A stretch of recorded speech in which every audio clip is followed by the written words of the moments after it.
Justice Department official Bruce Orr testifying before the House Oversight and Judiciary Committees. What might we learn from this closed-door interview?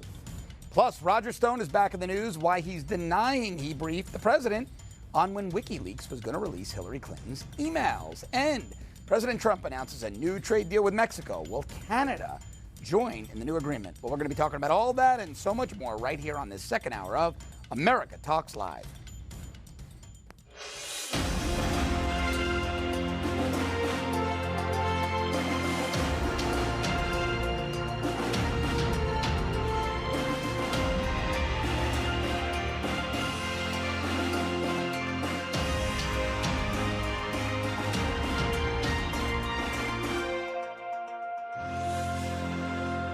Well, thanks for sticking in with us in this second hour of America Talks Live. And if you're just joining us, welcome aboard. Yeah, so let's take a look at our top story for this hour, and that is Google and how it's accused of censoring conservatives. We're hearing more and more of this every day. Yes, we are. Larry Kudlow is now saying that the Trump administration is taking a look at whether Google searches should be subject to government regulation. Of course, this comes after President Trump tweeted about the search engine this morning. Here's what he tweeted about. He wrote, Google search results for Trump news shows only the viewing, reporting of fake news media. In other words, they have it rigged for me and others so that almost all stories and news is bad. Yeah. Fake CNN is prominent.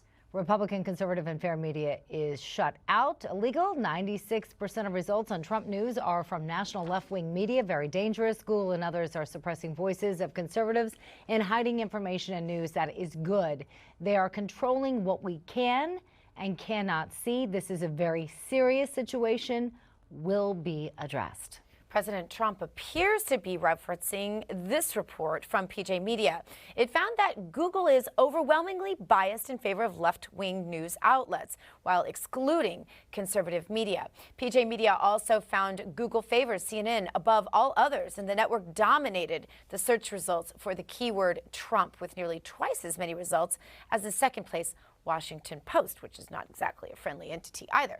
Anyway, PJ Media reports adds that only 2 right-leaning sites appeared in the top 100 results, and that's the Wall Street Journal and Fox News. I found this to be true, too. Listen, it doesn't surprise me, right? Google is, the parent company of Google is Alphabet, and Alphabet's chairman is Eric Schmidt, the former CEO of Google, who was Hillary campaign staff. Also a guy integrally involved with CrowdStrike. That was the only entity to ever examine the DNC server. So, not to be conspiratorial, but it looks like all these things are connected. But let's see what our first guest thinks. He is a storehouse of information on these types of things. Former federal prosecutor Larry Klayman. Larry worked in the DOJ, and he's also the founder of Freedom Watch. Larry, great to see you. So what's going on here? Is Google proactively and very cognizantly censoring conservative returns in their searches? Absolutely, John. You know, I have a personal experience here. We're on YouTube a lot. I do Freedom Watch TV. I put the YouTubes up there. We've stayed static at around 49,000 viewers now for about 6 months, and we should have hundreds of thousands at this point. It's clear they have a governor on it and are keeping it down. So I'm going to make some news. I'm bringing a class action lawsuit in the next day or so against Google, against Facebook, against the others who are, and I believe are conspiring against conservatives, libertarians, people of faith, and they're vehemently anti-Trump. So you hit the nail on the head here. And I believe it's an antitrust violation. I was an antitrust lawyer. I helped break up AT&T when I was a justice lawyer. So we're bringing a class action lawsuit. Stay tuned. You can find it in a couple days on freedomwatchusa.org. And it's important to know, Larry, that Google is the parent company of YouTube, correct? That's correct. Right. And it's unbelievable. We go up to about 49,500 subscribers. It drops down 500. Then it goes up. It drops down. They are eliminating people as our subscribers. It's clear. So let me ask you this. Do you think the Trump administration should work in an effort to try to have Google regulated? Well, it should be regulated in the sense that it's a public forum. Dennis Prager tried that, that approach in the Northern District of California, San Francisco court. It was thrown out. It's up on appeal now. We're going to also include that in our complaint. We're going to be filing in Washington, D.C., because under District of Columbia law, it is illegal to politically discriminate in a public forum. So we're going to have a different venue for this. And let's hope we draw a Trump-appointed judge. But yes, I mean, there's a real problem here, Miranda. It's clear, and someone needs to do something about it. I don't know that the government needs to step in directly, but it's possible that maybe the FCC should get involved and start to regulate it as well. Larry, what do you say to people who, conservatives, free market people, libertarians who say these are private companies? So if you're a conservative and you don't like what Google's doing, and I don't like what Google's doing, but they say, then start your own Google, start your own Facebook, start your own, instead of regulating and government stepping in. Well, there's a famous line in Casablanca, you're misinformed. Okay, Humphrey Bogart, I can say the same thing. The people that say that it's a private company and therefore can get away with everything, including violating the antitrust laws, what there is here is an agreement in restraint of trade. There's a group boycott. They're not doing business with conservatives in terms of advertising and removing people from their sites. So yes, you can be a private entity, but you can also violate the competition laws, and that's exactly what Google and YouTube and the others are doing today. So they're not immune from an antitrust lawsuit, and that's what we're going to bring in large part. So Larry, would anything be able to be done, probably I'm guessing not before the midterms because this is a really short notice, but perhaps before the next presidential election? Is this something that you think could be fixed? I believe it will be fixed, and there are things that President Trump can do to straighten it out, like he did with the NFL. I mean, he's created a dialogue there, and that he's speaking out, I think, is extremely good. Nothing will happen probably in Congress because that'll be blocked. They won't have the votes to try to regulate it. Right. And I too am against regulation. So let's go to court and let's get a jury to decide what's happening. That's probably the best medicine right now, so to speak. All right, Larry, I want to move on. Larry, then I was going to call you Lanny, and yeah, I want to move on to Lanny. I want to move on to Lanny Davis, Don't confuse those two. I don't think he's going to be happy about that. No, he's not. Shows you where my head is on this rainy day. I want to move on to Lanny Davis in a second, but I want to ask you one quick question about this. We've been hearing buzz that some of these companies might be subject to FEC violations for favoring Democratic political candidates over Republican candidates, thereby giving them over-limit donations in an in-kind contribution. Put on your former federal prosecutor hat. Any meat to that argument? Well, let's say that if President Trump is guilty of that with paying off Stormy Daniels and the Playboy Bunny, which I don't believe he is, you could make that kind of an argument. But no, there's no equal time rule anymore with regard to the So FCC. those arguments are debunked on their face. All right, let's move over and talk about Lanny Davis, and let's get Larry Klayman's take on him. Lanny Davis now admitted to BuzzFeed that he was the source for CNN's story, claiming Cohen knew about that 2016 Trump Tower meeting that included Don Jr., Paul Manafort, and that Russian lawyer. Now, this directly contradicts, well, Davis's own words on air with CNN last week. Let's take a listen. You said that Michael Cohen was present for a meeting with then candidate Trump and his son Don Jr. about the Trump Tower meeting. This is obviously an incredibly important issue. You've also said that Michael Cohen testified truthfully to the Senate Intelligence Committee, and according to the chair and the vice chair of the committee, he told them that he had no knowledge of the meeting until he saw it in the press. How can both those things be true? Either he knew about the meeting or he didn't know about the meeting. Well, I think the reporting of the story got mixed up, and in the course of a criminal investigation, we were not the source of the story. So every time I watch that, I mean, I keep watching it over and over again. I just have a delayed reaction because I'm just my face. If you could really see my face, my jaw, I'm picking it back up. Okay, so in CNN's story, the network reported that a source, presumably Cohen, claimed that he had personally witnessed Don Jr. informing then candidate Trump about that June meeting. That claims contradicts President Trump, who always said that he had no prior knowledge of that meeting.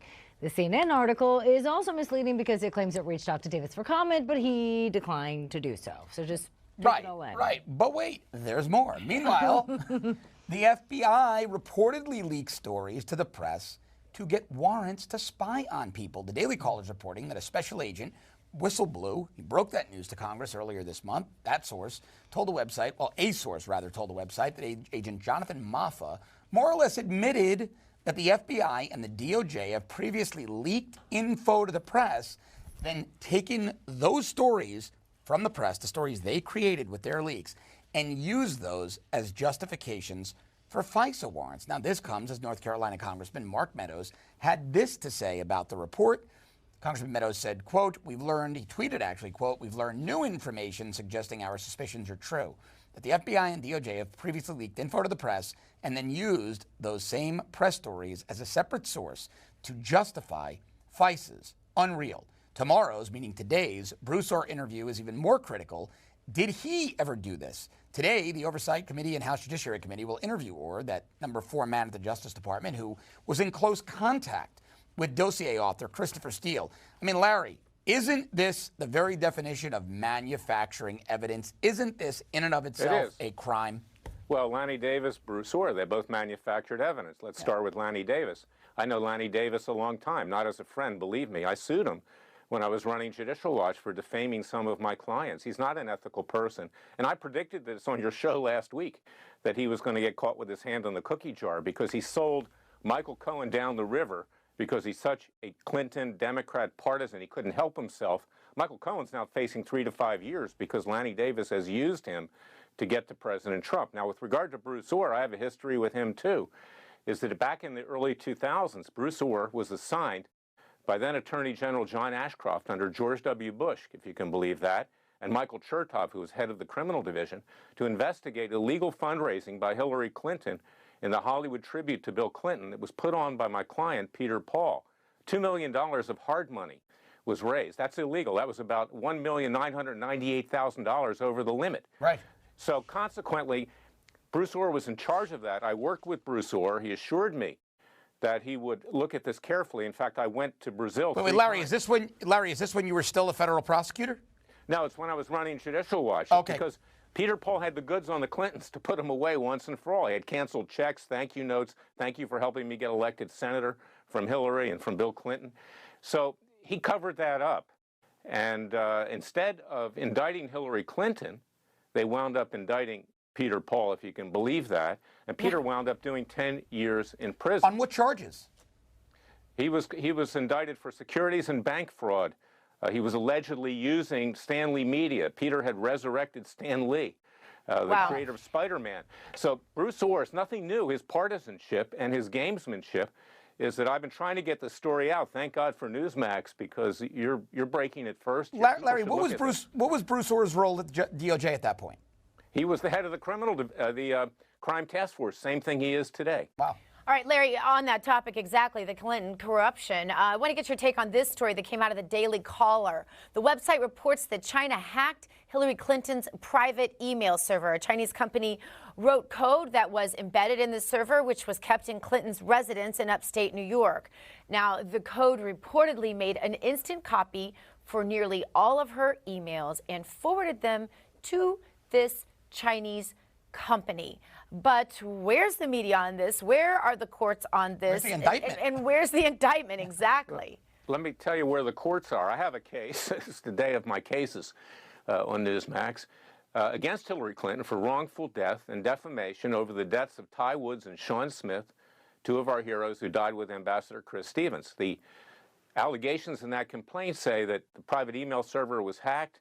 It gave rise to, they gave it to terrorists, whatever entity, Iran or whoever hacked it, along with China perhaps, to the terrorists, which resulted in the death of our client's sons, Gold Star parents. Yes. That's now in front of the Supreme Court right now, that case. It was thrown out by Amy Berman Jackson, this very politicized judge who has the Manafort prosecution coming up in a few weeks. So I took it up on appeal. But this is the result of that private email server negligently, at a minimum, she caused the wrongful deaths of our clients in all likelihood. So we're in the courts over that, and it's an outrage. All right, Larry Klayman, former federal prosecutor, our good friend, founder of Freedom Watch. Stick around, much more with you right after the break. We're going to be talking about a possible new story that could come out. It says, well, Roger Stone did advise President Trump about when WikiLeaks would release Hillary Clinton's emails. Been a lot of denials on the other side of that as well. We're going to tell you how Roger Stone responded to that news right after the break. Breaking a lot of news today here on America Talks Live. Stay with us.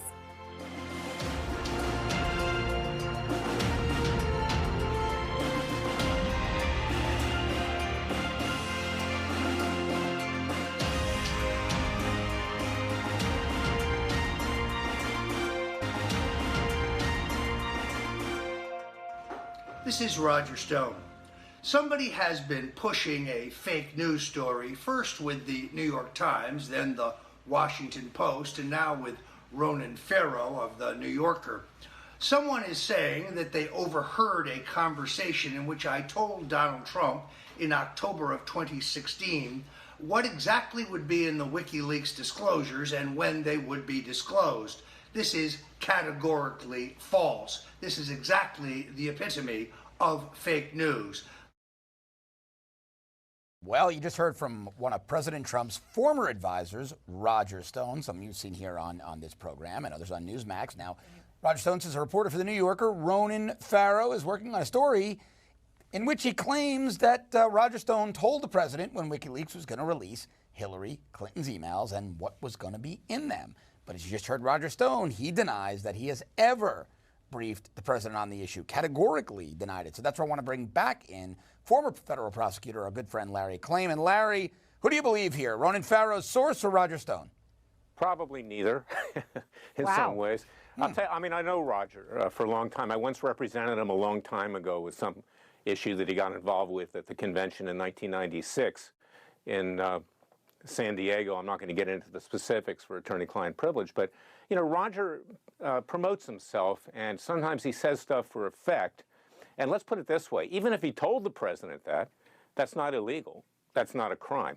So he's concerned right now. He said himself, he thinks he's going to be indicted shortly. Given the way Mueller's been behaving, that's probably likely. They've gotten everybody around him in front of a grand jury except for one, Andrew Miller, who reportedly has now just gotten immunity, so that's not good news. And Mueller is emboldened after the Manafort prosecution, so I think Roger's next probably to be indicted, and Roger's saying that himself. But I'll tell you something, he didn't do anything wrong here just by discussing that with the president. They're going to get him on tax issues or some other issues in all likelihood. They're going to try to get him on that because Mueller's trying to squeeze, and he's out of control, and it is a witch hunt. But Larry, kind of going back to what you just said, are you just saying that a man whom you represented really can't be taken at his word? Well, what I'm saying is I'm not calling Roger a liar or anything. What I'm saying is he says things for effect sometimes. And when he boasted that he knew what was in the WikiLeaks material with regard to John Podesta, I don't know one way or the other because I haven't talked to Roger for many years or communicated with him. But sometimes he says things for effect that don't turn out to be the case in this particular instance. I'm not getting into anything going back way back when. Okay, let's move on and let's talk about the president's ongoing feud with one of your personal favorites, and that is his Attorney General, Jeff Sessions. The president of Liberty University, Jerry Falwell Jr., telling Politico that Trump needs to fire Sessions. Falwell Jr. also said that Sessions isn't on the president's team. In fact, he says he never was. This comes after the president said he only hired Sessions because he was a loyal supporter during the campaign and that he never took control of the Justice Department. Then the Attorney General said he did take control and that the department won't be influenced by political considerations. Larry, I feel like this has been the never-ending story, so to speak. And the never-ending question. Yeah, will he or will he not let him go? Obviously, Jeff Sessions doesn't appear to be quitting anytime soon. People are now putting more pressure and agreeing with the president. We now have Chuck Grassley coming out saying he would consider somebody else, Lindsey Graham of all people, who was saying quite the opposite. There's going to be hell to pay if Sessions is replaced. Now saying well, president deserves a loyalist. Right. Yeah. So do you think this is going to happen anytime soon? Most people are estimating this is probably going to happen after the midterm elections, and that would be the president's best move to make if he is going to do it. You mean firing Sessions? Yeah, firing Sessions. And if he's going to do it, wait till after the midterms. What do you think?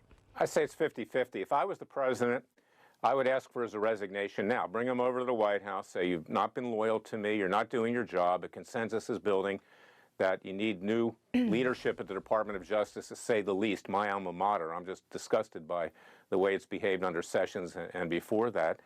But these people that say wait until after the midterms, the president's going to be legally crucified by that time. Mueller's going to get out, in all likelihood, an interim impeachment report before those midterms. He's going to be indicting more people, perhaps Roger Stone, perhaps Donald Jr., Roger predicts. I don't think Donald Jr. will be indicted. But these are the issues out there right now, and you need to cauterize that Mueller investigation. Now, the way you do that is to get an attorney general in there that will get rid of Rod Rosenstein, the very corrupt Deputy Attorney General, Obama holdover, and take some control over what Mueller's doing. So he should not wait until after the election in order to get a Republican Congress. It's very unlikely he's going to get one anyway. He needs to protect himself right now, and he needs to protect the interests of the people that voted for him. So the president needs to do more than having Rudy Giuliani go out and pontificate on TV. All right, Larry Klayman, very interesting there to hear that he already thinks the impeachment's coming, or the plans for impeachment reports coming ahead of time. All right, good to see you, Larry. Thank you so much. Always good to have you. Guys. Good to see you. All right, when we come back, Google is responding to the president's tweets this morning. We're going to tell you what the company said right after the break.